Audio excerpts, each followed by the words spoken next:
Hi and welcome back to another Origami Expressions video. My name's Russell. It's been a while since we've made one of these, so I apologise for that, but kind of life's got in the way and I've been trying to work out how to make these videos better with the right lighting and the right setup, so I'm still working on it, but we'll see how we get on. Today we're going to show you how to make one of these. This is a simple teapot design. I was asked to make this video when someone left a comment to one of my other videos, so if this is you, here you go. Some people have said this looks more like a watering can than a teapot, but I'll let you be the judge of that one.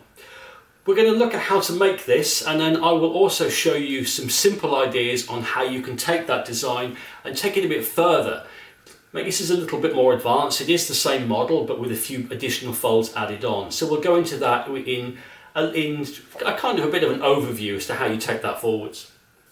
If you're interested in finding out how to make this teapot from the written instructions, or want to see some more of designs that I've made, you can pick up my book, Origami Made Simple, on Amazon.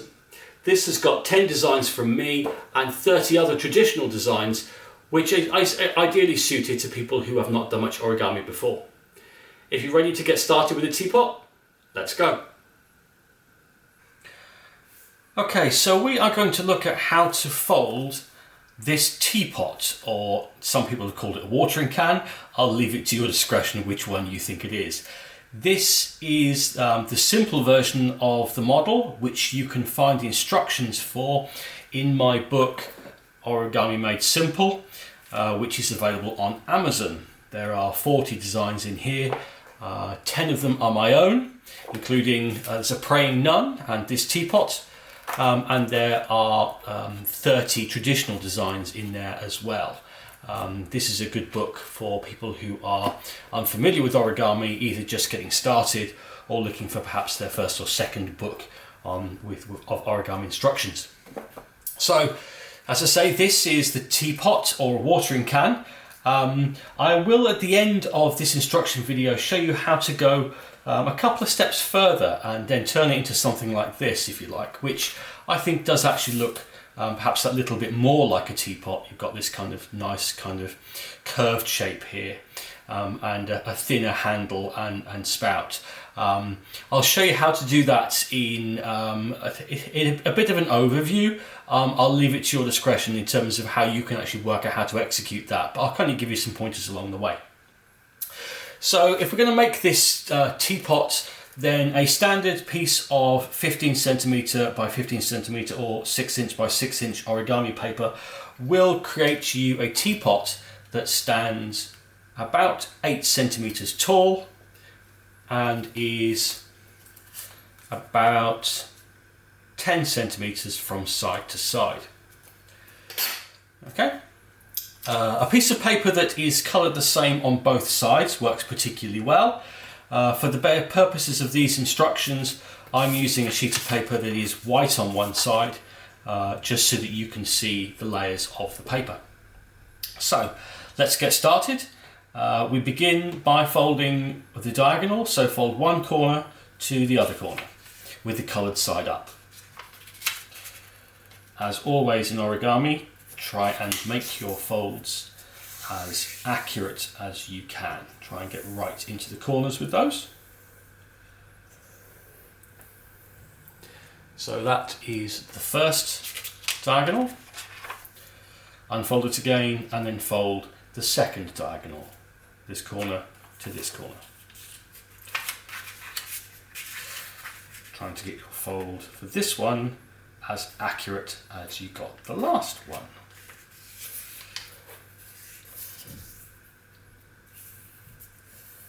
There is a reasonable degree of flexibility about how accurate you make these first couple of folds. As you'll see going along, you can hide a couple of the inaccurate corners in the model if you need to. So we'll unfold that one as well. So we have both diagonal folds. Let's turn the paper over and fold it in half from side to side. So, like this. Now we're actually beginning this model by folding a square base. So if you have your own preferred method of folding a square base, there are several, then you can go ahead and do that instead of just watching me do it.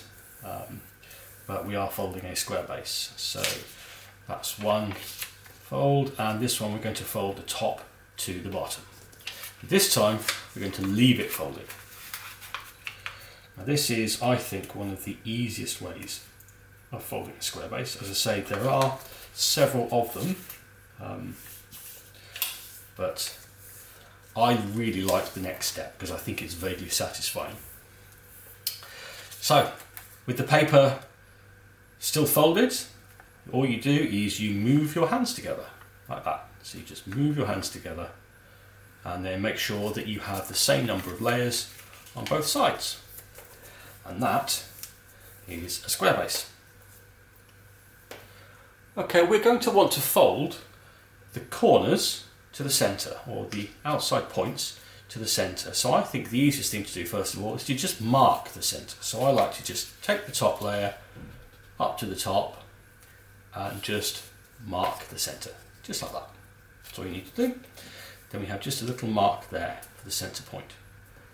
Then on this side, take the top point and fold it to the centre, like that. Okay. And on this side, take the top point and fold it to the centre as well. The top point to the centre, or the top layer, I should say. And a nice crease, like that. And then we're going to turn the paper over and do the same thing on this side. So this point here goes to the centre, and this point here goes to the centre.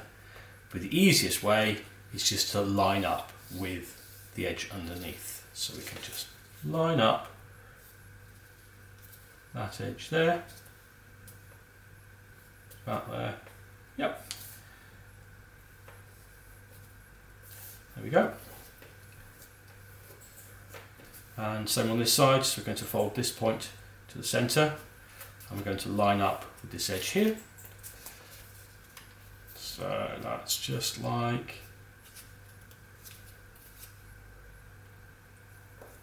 that.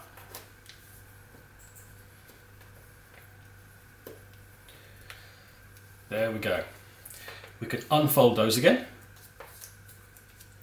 turn the model back over, and unfold these ones again. So we're back like that. Okay, we still have the open points at the bottom, and we have these sides here. Right, now we're going to make the spout. The method for making the spout and the handle are very similar, but the handle is slightly more complex. So let's do the easy one first. Let's do the spout, and then you'll be able to see what the general principle is for how you make the handle. Okay, so we still have this center point marked here. So we're actually going to want to take this inside layer on this side and fold it so that it starts at that point there, and then this crease will go through these points here. So that's that point there and that point there. So it's going to be an inside reverse fold. So we're going to start by lifting this layer up, and we want it to go about to the center point. You can see there's the center point. So we're going to go from about the center point. It doesn't need to be precise. And then we're going to want this crease here to go through the top of this crease there. So that's this crease here to go through the top of that point there. So we'll just, it's still there, and that goes to that point there. And if we're happy we've got that in the right place, we can then lay it down. Okay, I will do that again. So it's roughly from the middle. So there's the middle. You can see that's roughly in the middle. I'm going to take this top layer here, and we're going to make sure this crease goes through that point there. So just lift it up, lay it down, so it goes through that point there, make sure it's in the right place, and lay that one back down again. And then squash it all flat. Okay, now when we take this layer back to the center again, on the crease we already have, this layer here, we can see that some of the paper underneath starts to want to fold with it. So we can see that these layers here want to fold. So we're going to allow that to happen. We're going to take this back to the center like that, and then we're going to make sure that this crease starts at that point and lays down like that. That's good. Okay, so we squash that flat. Make some good creases there. I'm going to turn the paper over and we'll do the same thing on this side. So this point here goes back to the center, and you can see that the paper starts to unfold a little bit. So we're going to make sure we put some new folds in there from the corner, on this corner here, and line it up with the layers underneath, like that. And put some good creases in there. Use your thumbnails to put some good creases in there. Now we need this layer to go inside. So this layer needs to go inside. So we will open it up, lift up the top layer like this, and then we can just lift it up, fingers in there all the way in, and just push that inside and lay that back down. Okay, I'll do that again so you can see. So it was here, we open that back out, open up the top layer, all the way open, my finger inside, and then push that inside and lay that back down. Just like that. We do the same thing on the other side. So turn it over, open that back out, then we can lift the top layer, open it all the way up, push that inside like that, and squash it back down again. And that is the spout.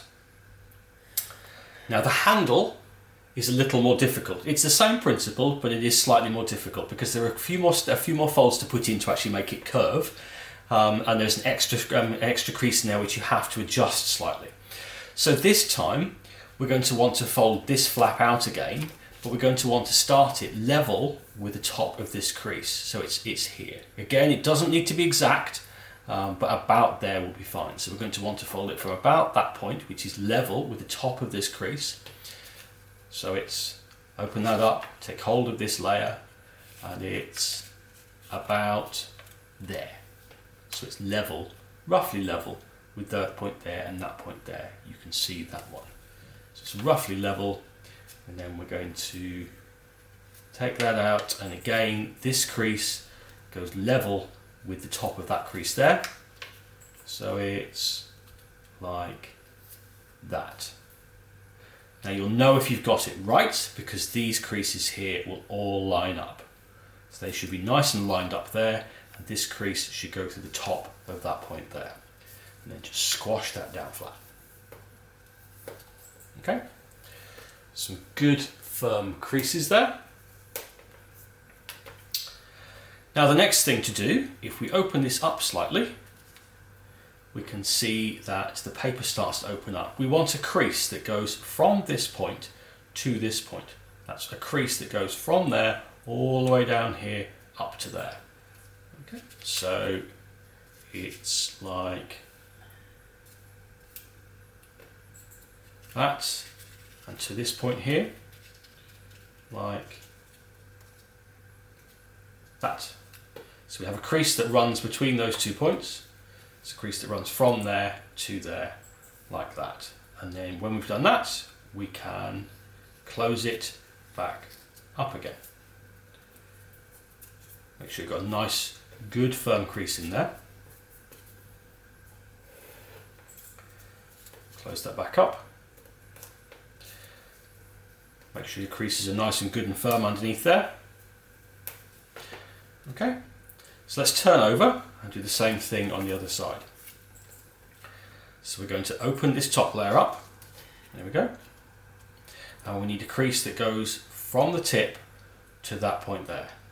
That's from the tip to that point there and goes all the way down there and along there. So let's just, you can see roughly, if I do that, you can see roughly where that crease needs to go already. Look, see, like that.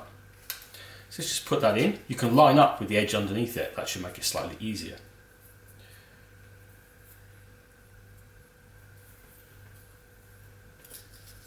There we go. Let's line that up with the edges underneath and then squash that back down again. It's not quite right, that's more like it. There we go.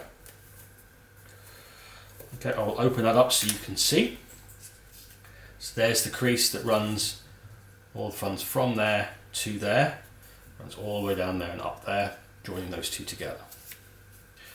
Right, I'm actually going to turn mine back over again, simply because I prefer to have my teapot this way around when I'm working. I don't know why, just a bit of a preference.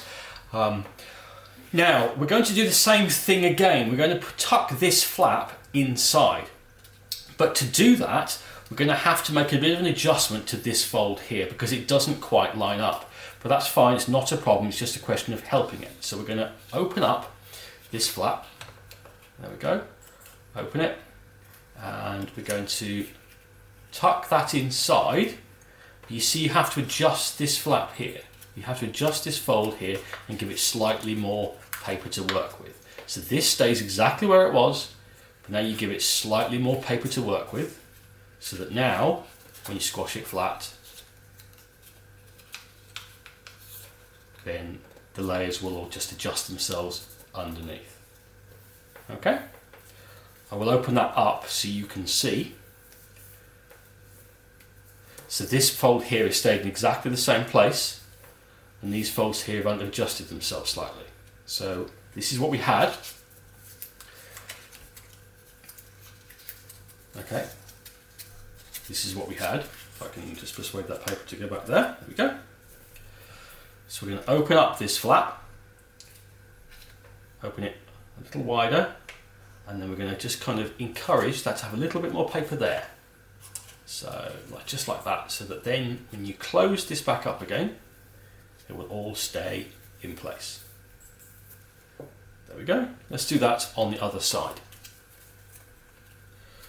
So again, we're going to open up this flap, open it all the way up there so you can see where we need to get to. We're going to need to have a little bit more paper here, so I'm going to just turn some of that inside out, like that, so that now when I push that in there, the paper will go as well, like that. Then we can just squash it down flat, like that. It hides that extra paper on the inside.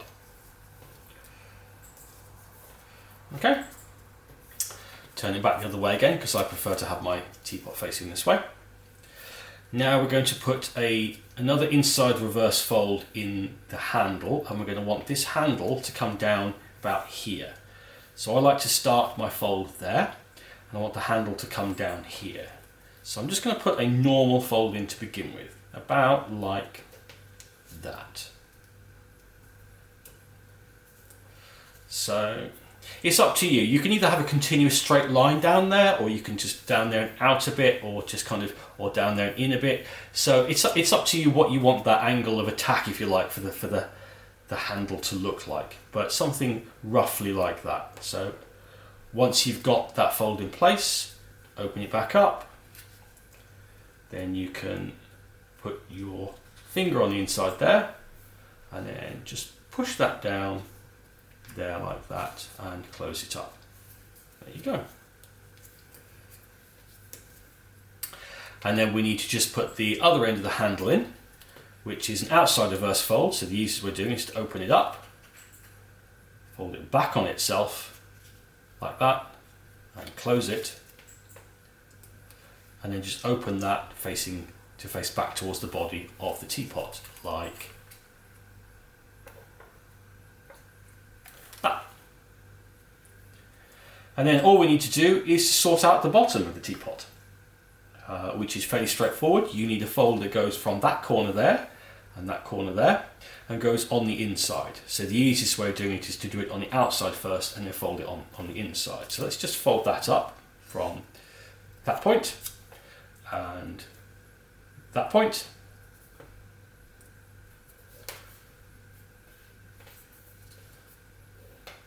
Like that. And then tuck that on the inside.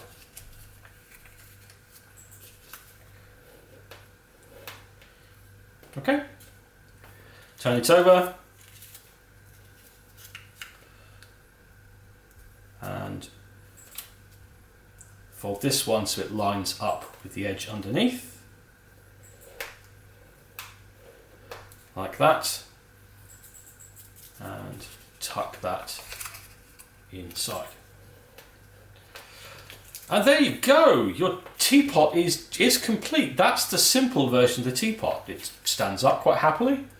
And it's pretty straightforward. Yes, I know that this handle here can be a little complicated, but with a bit of practice you can get that one sorted out. I did say I'd offer some tips in terms of how you can advance this a bit further now. So how you get it to be more like this. Well, the simple answer is, to begin with, you need to put a colour change on both the handle and the spout. So the handle and the spout both need to be colour changed. So that's actually pretty straightforward. We'll do it on the handle. You can see that that is just a question of turning those folds there inside out. There we go. So that tucks those on the inside like that. And then once you've done that, you can then thin the handle by just tucking it inside a bit, like that. And obviously you do the same thing on the back. So let's do that. So just turn it over. So then these folds here need to be turned inside out. So we'll just open that up. You can see the little triangle we need to turn inside out. So they just go into valley folds instead of mountain folds, like that. And then fold the whole thing back up again so that they tuck on the inside. Sometimes it needs a bit of encouragement. And then tuck that inside as well to match the layers underneath. And there is your slightly thin spout. I'm not going to bother doing the handle. I'll let you work that out for yourself, but it is exactly the same principle. So you just take it back to here, and then you turn these folds inside out to make the handle slightly thinner, so it looks more like this, or like that. And then the top is a pretty straightforward sink. So this would fold down a little way, like that.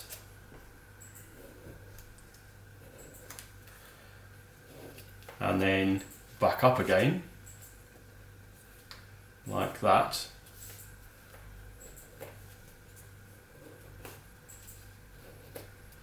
There you are. And then if you open the paper out, you can see that you need to turn the outer square into mountain folds all the way around, and the inner square into valley folds all the way around. So just like these all become the mountain folds.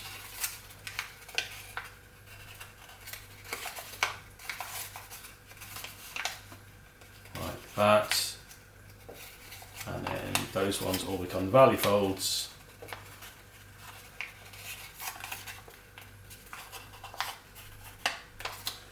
Sometimes you have to just kind of have a bit of patience and gently encourage it.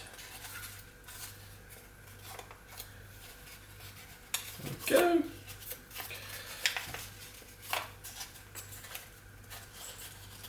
Gentle encouragement. Go on, you know you want to. There we go. That needs to go back under there. Like that.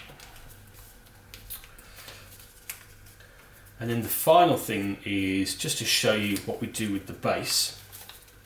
Because you can see that if you fold it like this, then it holds its shape a little better, which I think is one of the good reasons for doing this. So what you do is fold up the corners,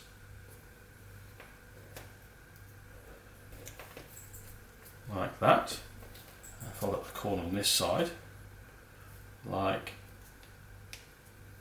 that. Now if you tuck these corners back inside themselves, you can create a little pocket. So let's open that up. Open the layers out, tuck the corner inside, and create a pocket like that. Close that down. So on this side again, we'll open up the layers, push the corner inside, and create that pocket like that. Or yeah, there we go. And then these corners just fold over to begin with.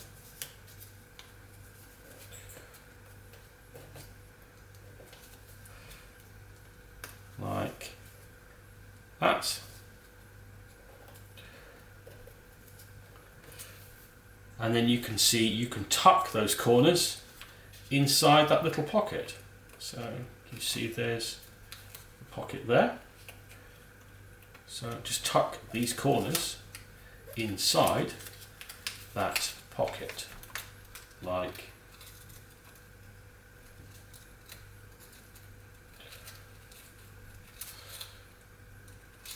this. Can be a little fiddly. There's one.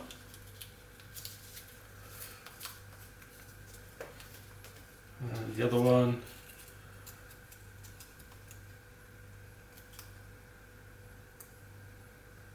And there we go. Like that. So then it's just a question of form the shape a bit so that it will stand up. You might stick a pencil or something in there so that it doesn't get a little concave. Right, there we go. And then make it sort of stand up. And that is how you make the slightly more advanced teapot. As I say, I will let you work out how to do the handle in much the same way as this one. There you go. As I say, if you're interested in finding out some more about some of the designs that I have done, and also some simple traditional models as well, then you will find the details in my book Origami Made Simple, which you can buy from Amazon. Thank you. So there you have it, a simple origami teapot or watering can. I hope you were able to fold that and enjoyed making that along. And don't forget to tell them to subscribe. So there you have it, a simple origami teapot, or watering can, as you prefer. I hope you were able to make that and enjoyed following along. If you did, please check out my book, Origami Made Simple, and don't forget to subscribe to this channel. Maybe you give me a like, it does help, thank you very much, and I look forward to seeing you on the next one.